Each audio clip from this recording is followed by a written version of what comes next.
नमस्कार. मेधावी चॅनलवर डॉक्टर श्वेता भारती यांचं स्वागत आहे. या रेडिओलॉजिस्ट आहेत आणि फिटल मेडिसिन स्पेशलिस्ट आहेत.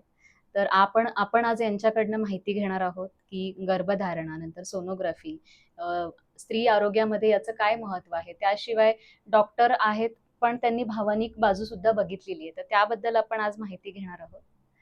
डॉक्टर श्वेता, तुमचं मेधावी चॅनलवर स्वागत आहे. नमस्कार. थँक्यू.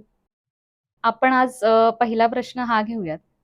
सोनोग्राफी म्हणजे काय आणि स्त्री आरोग्यासाठी ती कशी महत्वाची? सोनोग्राफी ही एक नॉन इन्व्हेसिव्ह मोडॅलिटी आहे. ह्याच्यामध्ये आपण साऊंड वेव्हचा वापर करतो आणि त्याच्यामधून आपल्या पोटामध्ये काय आहे किंवा आपल्या शरीरामध्ये वेगवेगळ्या पार्ट्समध्ये काय आहे ते पण बघत असतो.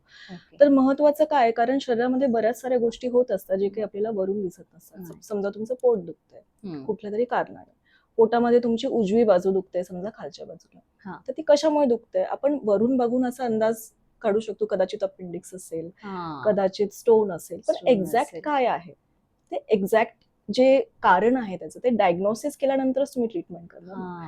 त्याच्यामुळे नॉन इन्व्हेसिव्ह आणि अतिशय सहजपणे अवेलेबल असणारी सोपी अशी तपासणी आहे, ज्याच्यामध्ये आपल्या बऱ्याच साऱ्या गोष्टी आपल्याला कळतात. म्हणजे मला वाटतं बरेच रुग्ण म्हणजे MRI ला आधी जाण्याआधी, म्हणजे अगदी थोडंसं पोटदुखी झाली, हे झाली, तर MRI वगैरे करण्याआधी सोनोग्राफी मला वाटतं जास्त बेस्ट आहे की ते.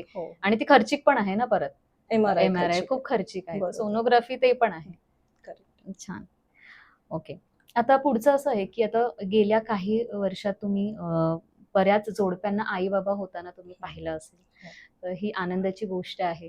तर पण असंही आहे की आता काही ना ज्यांना अडचणी येतात किंवा गर्भधारणा राहिल्यानंतर काहीतरी प्रॉब्लेम किंवा काहींना बाळ राहण्यामध्येच अडचणी आहेत. तर मग त्यांचं एक अनुभव किंवा म्हणजे एक सुखद असा एक तुम्ही बघितलेला एखादा अनुभव किंवा एखादी अडचण असलेला, तर जो तुम्हाला लक्षात राहिला असं काही आहे का? तुम्ही आता असं म्हटल्यावर मला एक पेशंट माझ्याकडे आले होते. ते साधारण 10-12 वर्षांपासून ट्राय करत होते प्रेग्नन्सीसाठी. आणि माझे हसबंड गायनेकोलॉजिस्ट आहे, त्यांच्याकडे त्यांनी दाखवलं आणि ओव्युलेशन स्टडी म्हणजे आपलं बीज कसं तयार होतं त्याच्यासाठीची जी स्टडी असते ती स्टडी त्यांनी ऍडवाइस केली. पण ती ऍडवाइस केल्यानंतर ते माझ्याकडे आले, मी त्यांना प्रोबनी तपासणी केली आणि लगेचच मी त्यांना गुड न्यूज दिली की तेव्हाच त्याच वेळेस प्रेग्नंट होत्या. आणि ज्या बीज तपासणीसाठी आल्या होत्या त्यांना मी सॅक आणि बाळाची हार्टबीट दाखवली. तो जो क्षण होता ना, तो मला अतिशय म्हणजे इतका आनंद देऊन गेला ना, पेशंटच्या चेहऱ्यावरचा आनंद, डोळ्यातला आनंद. तो दुःख घेऊन आलाय आणि प्रश्न घेऊन आलेत आणि काळजी घेऊन आली, पण ते त्यांना त्याच्यामध्ये निघताना ते एवढ्या आनंदित होत्या ना, म्हणजे असे काही अनुभव जे असतात ना, ते खूप आनंदित. आणि जर समजा निगेटिव्ह एक्सपिरियन्स म्हणायचं म्हटलं तर माझ्याकडे पेशंट होते, त्यांचं ब्लड प्रेशर वाढायचं. ते त्यांची मला वाटते 3री-4थी काहीतरी प्रेग्नन्सी होती आणि त्या खूप जास्त त्याच्याबद्दल केअरफुल नव्हत्या. ती अशीच अचानक राहिली होती आणि ब्लड प्रेशर वाढल्यामुळे त्याच्यामध्ये रक्तपुरवठा सारखा कमी होत होता आणि त्यांना सांगितलं होतं तुम्ही 2-3 दिवसांनी तुम्हाला येणं कंपल्सरी. पेशंट 2-3 दिवसांनी न येता साधारण 3-4 आठवड्यानंतर आले आणि त्यावेळेस बाळ पोटातच गेलेलं होतं. तर त्या क्षणी मला जो मनस्ताप, संताप आणि दुःख झालं ना, त्याचं वर्णन मी नाही करू शकत. कारण त्या क्षणी मला म्हणजे मी काहीच नाही करू शकले ह्या बाळासाठी.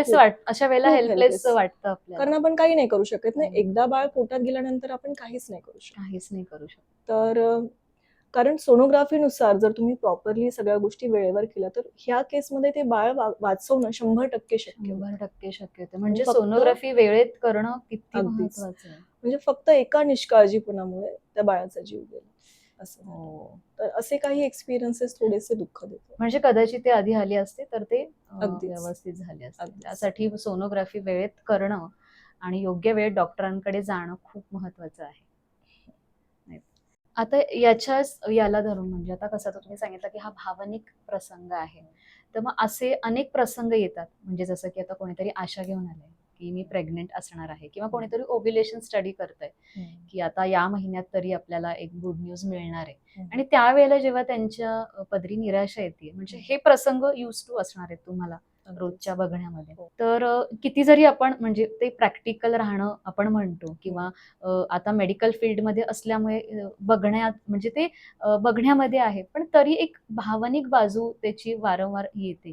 हो. तर ते तुम्ही त्यासाठी स्वतःला स्थिर कसं ठेवता यामध्ये? किंवा रुग्णांना कसं समजतं? कारण आता ती ती बातमी देणं त्यांना किंवा तुम्ही इमोशनली स्टेबल राहणं तिथे हे कसं करता?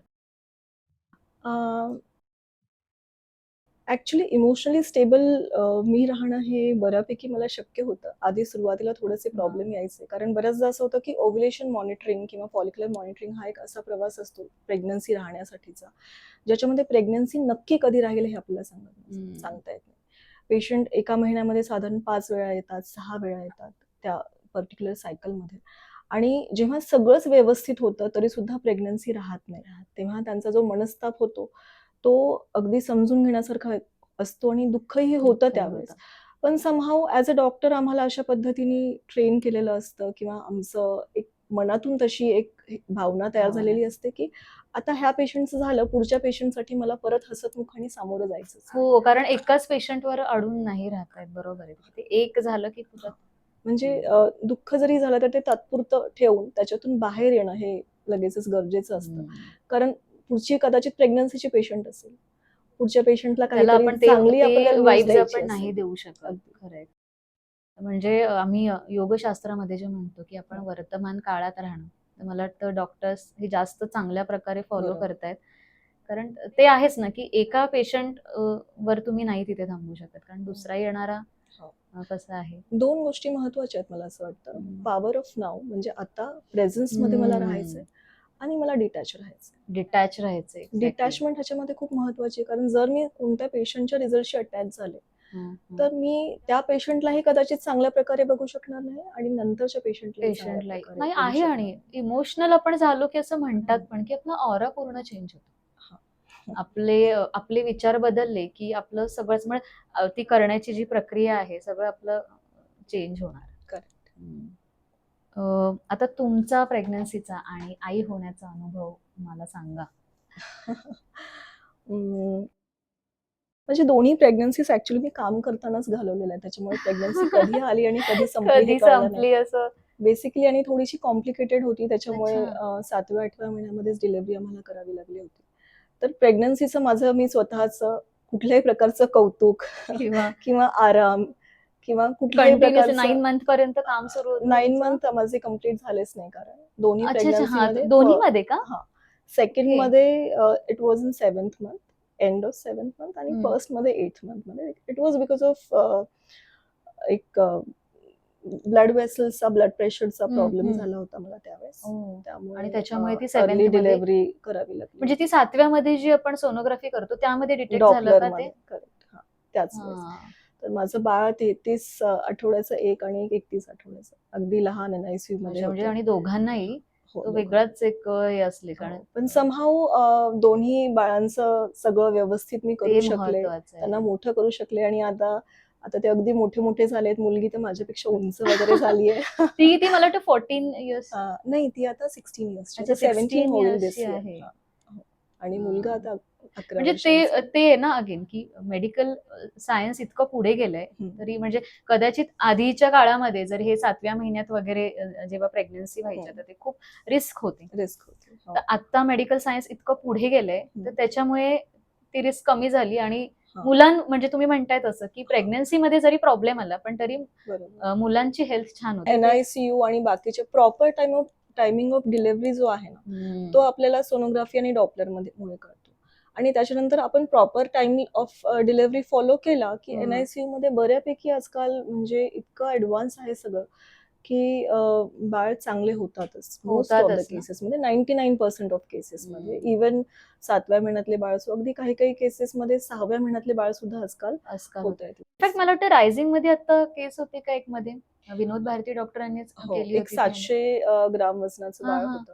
तर आणि ते पण 23rd की 24th वीक म्हणजे असं हां, वीक्स कमी होते कमी आणि होते त्याच्यामध्येच वीक्स. हो. अ, झालं होतं. तर ती एक 26 सक्सेस वीक्स स्टोरी होते. छान होती. हो, म्हणजे एक मॅजिकलच आपण म्हणू शकतो ना, की अगदी. गर्भामध्ये 9 महिने बाळ राहणं तसं महत्वाचं आहे. पण 7व्या महिन्यात किंवा इव्हन त्याच्या अलीकडे पण थोडंसं काही काही ठिकाणी होतं. झालेलं आहे. बरोबर.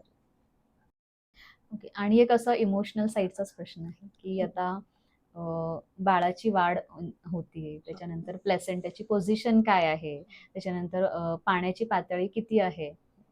तर हे एक अनुभव म्हणजे आता तुम्हाला हे नेहमीच आहेत, पण आता जी जोडपे येतात त्यांच्यासाठी हे नवीन आहे किंवा कोणाचं फर्स्ट बेबी आहे. तर मग ते एक अनुभव कसा आहे तुमचा? की म्हणजे पेशंटला दाखवण्याचा पेशंट की माझं नाही बघण्याचा? हां, म्हणजे पेशंट्स म्हणजे त्यांचे रिएक्शन्स असं म्हणते मी. ओके. पेशंट्सचे ना म्हणजे रुटीन आपण जेव्हा बाळ दाखवत असतो तेव्हा हां. असं त्यांना फारसं कधी-कधी काही कळत नाही. पण असे पर्टिक्युलर ॲक्शन्स जर केले ना बाळाने, समजा बाळाने अच्छा. यॉर्निंग केलं किंवा मध्येच असा एकदा एका बाळाने असा थम्स अप केला होता. वाह! किंवा किक केलं, अशा पद्धतीने हां. काही मूव्हमेंट्स केल्या, तोंड उघडलं, अशा पद्धतीचं तर त्यांना खूप मजा येते बघायला आणि हो. त्यावेळेस ते कनेक्ट होतात. म्हणजे असं जेव्हा आपण मेकॅनिकली सांगतो ना, की हे बाळ आहे, ह्याचा हा पार्ट आहे, तो पार्ट आहे, हां. हे डोळे, नाक, इतकं ओठ जे काही आणि काही ते दिसत पण नाही आय थिंक ना एवढं फार एवढं व्यवस्थित क्लिअर म्हणजे लक्षात नाहीये. ॲक्चुअली आम्हाला दिसतं. पण जे पहिल्यांदा बघत असतात पहिल्यांदा त्यांना ते बघतात हां, एवढं तुम्ही लक्षात येत युज्ड टू नाही. आहात तर तुम्हाला हां. एक्झॅक्टली लक्षात येतं. पण जे पहिल्यांदा बघतायत हो. त्यांना ते आणि तरी आजकाल म्हणजे काय म्हणतात ते क्वालिटी वगैरे पण खूप वेगळी आहे आता हो. स्क्रीनची आता आधीपेक्षा. हो. आधी बऱ्यापैकी अगदी क्लिअर आहे. एक 12 वर्षांपूर्वी, 10-12 वर्षांपूर्वी हां. जो स्क्रीन होता तसं नाहीये आता. नाही आता. बऱ्यापैकी लक्षात येतं, पण तरीसुद्धा आता काही जणांना नाही नाही कळत लक्षात येत. असं. मग जेव्हा अशा प्रॉमिनंट गोष्टी आम्ही दाखवतो ते किंवा बाळ मेकॅनिकली काहीतरी ऐकत आतमध्ये असतील असं. हलतंय, हां. तेव्हा मग त्यांना ते खूप मजा येते बघायला आणि मग जेव्हा ते हसतात तेव्हा आम्हाला पण खूप छान वाटतं. खूप छान वाटतं. हो. म्हणजे ते तर ह्याच्यातले सगळ्यात महत्त्वाचे कुठले क्षण आहे तुम्हाला सांगते. जसं आता ज्यावेळेस मी फर्स्ट टाईम बाळाची कार्डियाक ॲक्टिव्हिटी दाखवते आणि हां, हां. आईच्या डोळ्यामध्ये दरवेळेस कुठलीही आई असो, फर्स्ट टाईम जेव्हा मी दाखवते ना, प्रत्येक आईच्या डोळ्यात पाणी येतं आणि तो मोमेंट जो एवढा टचिंग असतो ना, म्हणजे टचिंग इट असतं. Gives me more energy to work in this field हं. असं आहे. सो आपण एक एक प्रकारे म्हणजे कनेक्ट होतो आपण. लोकांना आनंद हां, देऊ अच्छा शकतो आनंद किंवा देतो. ते त्यांना कुठेतरी पास आपण ऑन करू कारण शकतो. होतोय हां. त्यासाठी, म्हणजे की आता हे फक्त मी अनुभव वेगळा आहे. दाखवतेच आहे. पण त्या दाखवण्याने त्यांना जो आनंद मिळतो ना, त्याच्यामुळे किती मला आनंद छान ना, मिळतो. किती छान आहे. आनंद हा असाच आहे ना, की आपण अगदी. म्हणतो, की एकाकडनं दुसऱ्याला तो जास्त पास ऑन पास होतो ऑन होतो. आणि वाढतो त्यामुळे. वाढतो तो त्यामुळे खरंय. माझं पण म्हणजे माझ्या मुलीच्या वेळेला मी बघितलेलं, तर तिने असा हात ठेवला होता. हां. तर तुम्ही एक्झॅक्टली म्हणताय ना, तर तसंच झालं होतं, की नॉर्मल जे सांगतायत तेव्हा मला काही एवढं नाही वाटलं. हां. पण जेव्हा ते सांगितलं गेलं, की तिचा असा तो हात आहे आणि तो मला लक्षात आला. हो. तर तेव्हा आम्हाला दोघांना खूप छान वाटलं होतं. ओके. आणि असं आणि एक मी विचारेन, की तुम्ही ह्या फील्डमध्ये यायला कसं म्हणजे डिसिजन कसा घेतला, की मला ॲक्चुअली असं काहीच कारण नव्हतं. म्हणजे कारण नव्हतं म्हणजे मला कधीच डॉक्टर बनायचं अरे, नव्हतं. हे नवीनच सिक्रेट कळालंय. माझे वडील ओके. डॉक्टर आहेत हां, हां. आणि जेव्हा मी अभ्यास वगैरे करायचे तेव्हा डॉक्टर बनायचे ह्या हेतूने कधीच अभ्यास नाही केला. जस्ट करायचा म्हणून केला. मग त्याच्यामध्ये असं झालं, की 12वी मध्ये जेव्हा मी असा विचार केला, की आता मला ना फॅशन डिझायनिंग करायचंय, डॉक्टर की वॉव! वगैरे असं काही नकोय. Fashion designer. तर माझा भाऊ तो सुद्धा डॉक्टर आहे. तर त्याने मला एका रात्री असं बसवलं समोर आणि सांगितलं, की "हे नोबेल प्रोफेशन आहे. ह्याच्यामध्ये तू लोकांसाठी काहीतरी करू शकशील. एक सेफ करियर आहे. मुलींसाठी सुद्धा सेफ आहे." अशा पद्धतीने त्याने मला एक 2-3 तास चांगलं बसून समजावलं आणि त्यानंतर मी विचार केला, की ठीक आहे, काही हरकत नाही जायला. त्याच्या आधीपर्यंत मी कधीच असा विचार केला हां, नव्हता, डॉक्टर वगैरे डॉक्टर बनायचं व्हायचा. म्हणून. आणि त्याच्यानंतर मग रेडिओलॉजी फील्ड आता हसबंड माझे गायनेक असल्यामुळे माझं एम-बी-बी-एस मध्येच लग्न झालं. म्हणजे एम-बी-बी-एसच्या हां. एंडला. हसबंड गायनेक असल्यामुळे मी पर्पजली रेडिओलॉजी फील्ड घेतलं, की दोघे जण एक ओके. सोबत काम करू सोबत शकू काम करू किंवा शकू. एक हे म्हणजे राहतं ना, की त्यांचे पेशंट मी बघेन किंवा अशा पद्धतीचं. अशा म्हणजे सगळं पद्धतीने. घरातल्या घरात होईल अशा पद्धतीने छान झालं रेडिओलॉजी पण घेतलं. तुम्ही डॉक्टर म्हणजे दोन्ही ऑब्व्हियसली फॅशन डिझायनर पण छान झाले असते. पण डॉक्टर म्हणून निश्चितच छान काम करताय तुम्ही. Thank you. तर आजचा एपिसोड आपण इथे संपवतोय आणि अजून आपल्या पुढे गप्पा सुरू राहणार आहेत. आपण पुढच्या एपिसोडमध्ये भेटूयात. धन्यवाद.